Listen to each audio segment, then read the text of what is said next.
자, 제가 요 얘기 좀 해볼게요. 지금 윤석열 대통령의 자필 편지가 공개가 됐는데, 자, 여기서 부정선거에 대한 얘기가 꽤 많은 포지션을 차지하고 있습니다. 그래서 저는 계속해서 그런 생각이 들어요. 와, 이 부정선거에 대한 확신, 이건 의심이 아니고 확신이라는 생각까지 들거든요.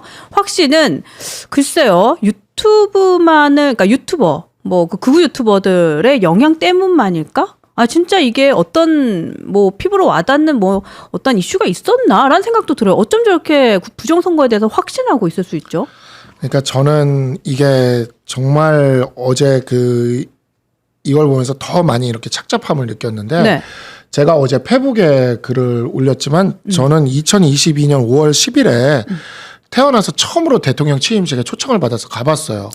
그때 이제 변협의 부협회장이었기 때문에 변협에도 초청장이 왔는데 제 것도 와가지고 제가 그 초청장을 들고 갔습니다. 대통령 취임식에 혹시 갔었는데, 그 사진 있지 않아요, 우리?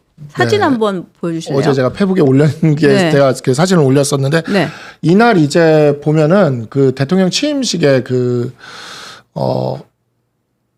무지개가 하늘에 떴어요, 그날. 아, 맑은 하늘에. 예. 아, 그랬었나요? 예, 무지개가 떴어요. 혹시 사진이 준비되어 있나요? 그 무지개가?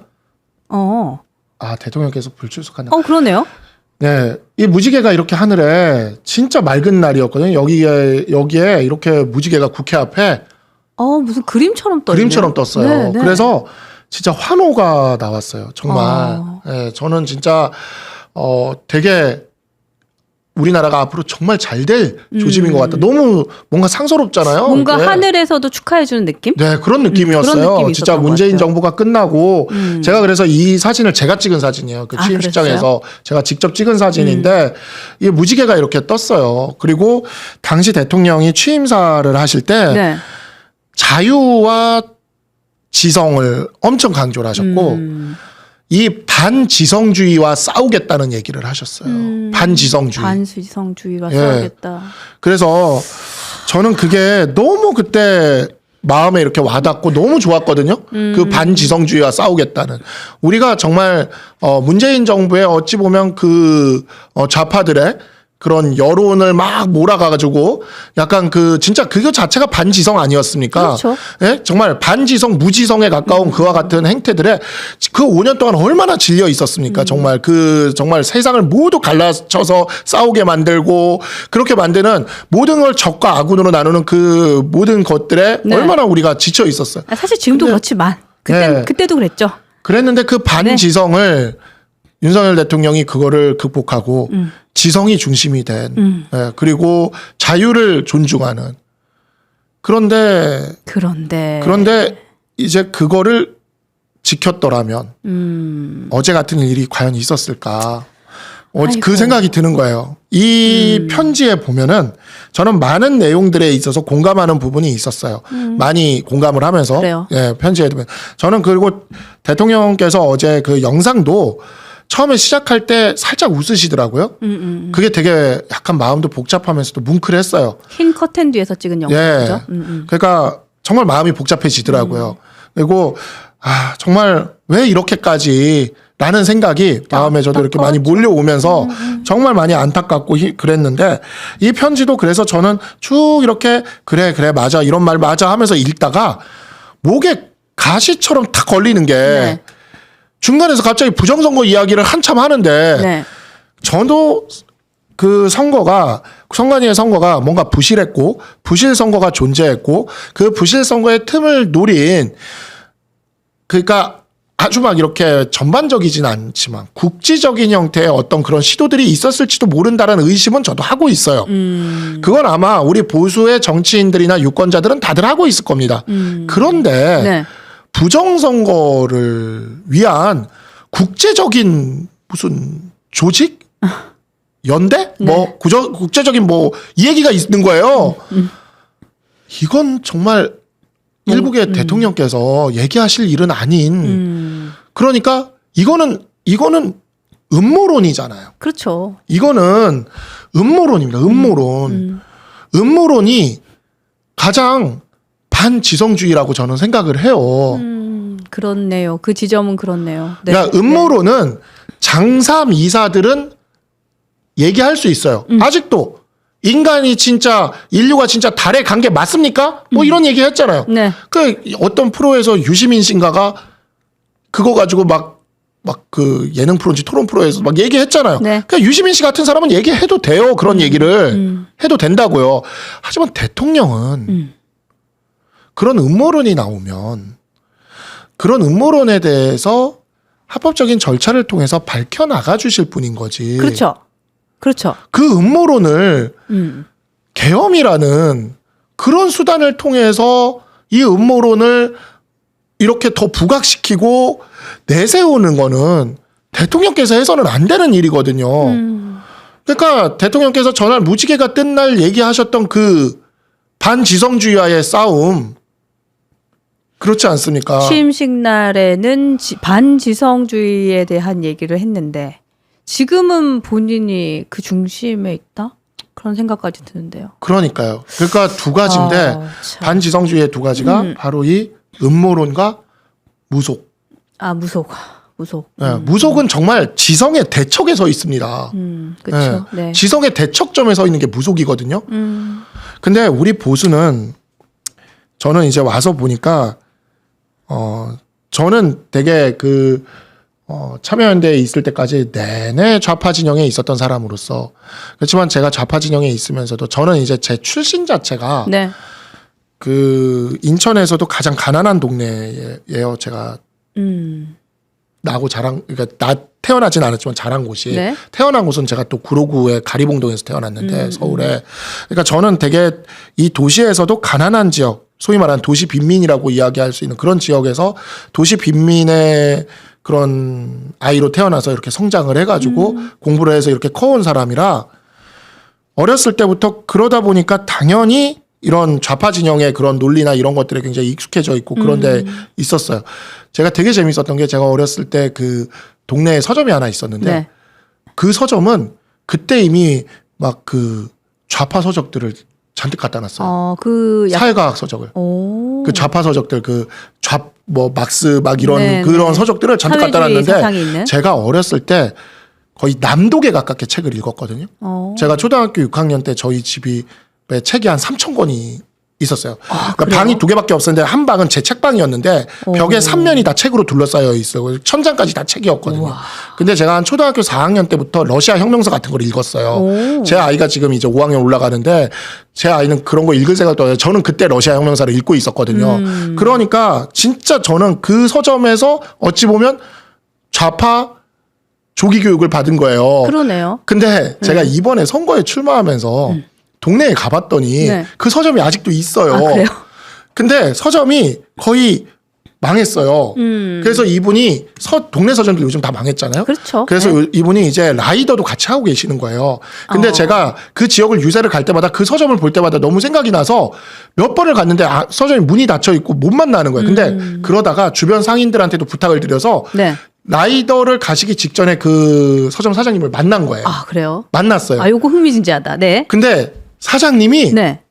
그 좌파 서적을 그 80년대에 제가 초등학교 때 그 인천 서구의 그 가난한 지역에 깔아놓던 그 사장님이 완전히 달라졌어요? 보수 우파 국민의힘 보다도 더 오른쪽에 계시는 듯한 느낌의 그렇게 되신 거예요. 그래요? 그래서 내가 사장님을 만나서 그래서 사장님을 나는 만나면 네. 저는 그 사장님이 저한테 그런 얘기를 할 줄 알았거든요. 저한테 너가 국민의힘으로 출마할 줄 몰랐다 뭐 이런 얘기를 할 줄 알았어요. 왜냐하면 제가 그동안 그 활동했던 분들이 다 저한테 그런 얘기를 했기 때문에 그럴 줄 알았는데 이 사장님이 저한테 국민의힘 비난을 하는 거야. 국민의힘이 제대로 못한다고. 그래서 찐팬인 거죠. 찐팬. 그러니까 더 이러시더라고요. 그래서 내가 제가 사장님 그 서점에 있던 그 책들 때문에 내가 그렇게 어렸을 때 보고 크다가 이렇게 잘못된 길을 한 평생을 살다가 반평생을 살다가 내가 일로 돌아선 건데 그러면서 내가 사장님한테 그렇게 얘기했더니 사장님이 나도 그때는 그렇게 잘못 생각했었지 근데 그게 아니라고 이렇게 얘기를 하시더라고요. 그래서 사장님도 이제 완전히 그 우리 당 지지자로 이렇게 돌아서 저런 이제 같이 저희 부모님도 같이 선거운동에서 같이 사진도 찍고 막 그랬어요. 그때 의미 어렸을 때 있네요. 그 서점을 제가 맨날 거기 가서 살았기 때문에 제가 초등학교 때 장래희망을 물어보면 서점 주인이라고 얘기할 정도로 제가 책을 너무 좋아해서. 와, 근데 초등학교 4, 5학년 때 뭐 3,000권씩 책이 쌓여 그러니까, 있었다. 예. 부모님이 얼마나 예뻤을까요? 그러니까 그때 저는 이유를 모르겠어요. 근데 활자가 중독이었던 것 같아요. 그 정보가 네. 그 정보를 흡수하고 그거를 받아들이는 것에 대한 그 흥분이 너무 커서 그것만 계속 이렇게 했던 거죠.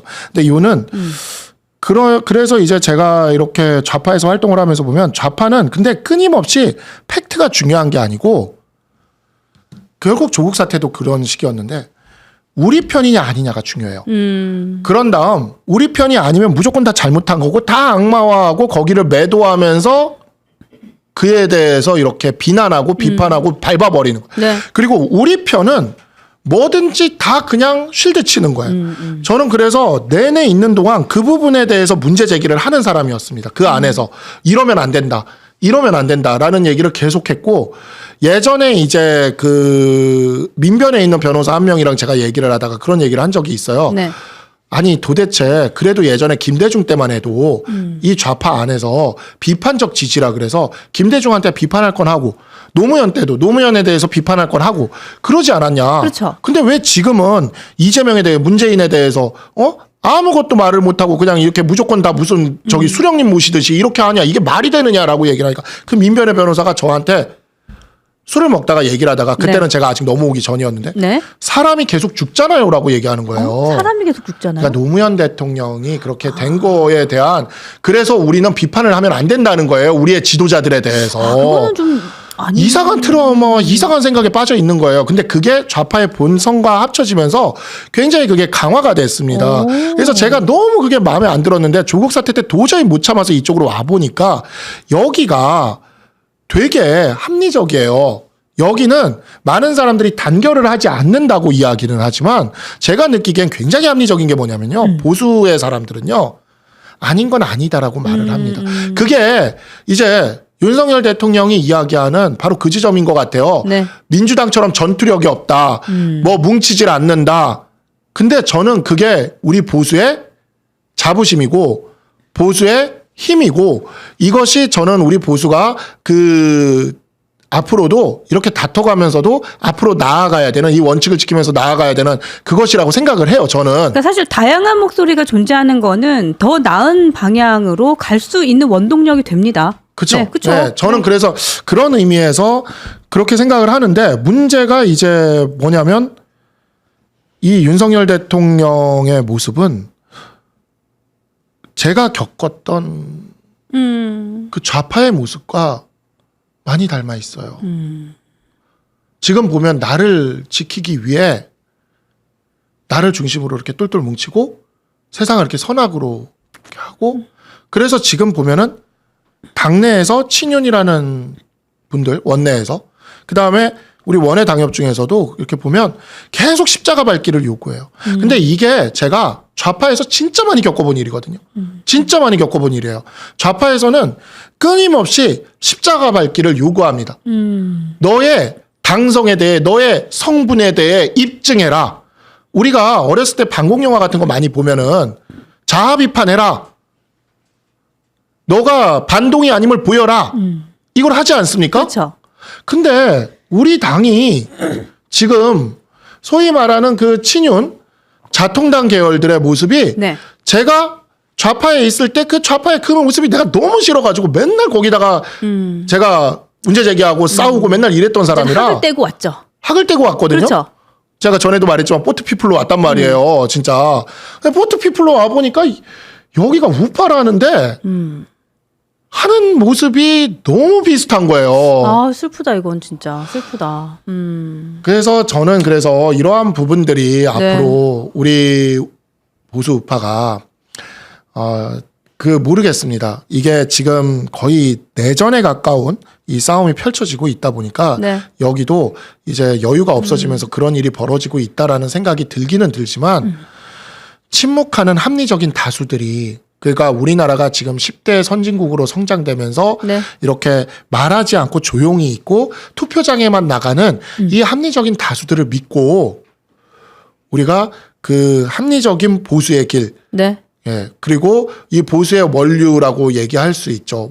그 서로 간에 합리적인 비판을 서로 하면서도 이 자유와 지성을 지켜나가는 그 윤석열 대통령이 2022년 5월 10일에 취임식 날 이야기했던 바로 그 자유와 지성을 앞장세우는 네. 그러한 세련되고 합리적인 보수의 길을 갔으면 좋겠다. 그게 또 대한민국이 더 발전할 수 있는 길이라는 생각도 듭니다.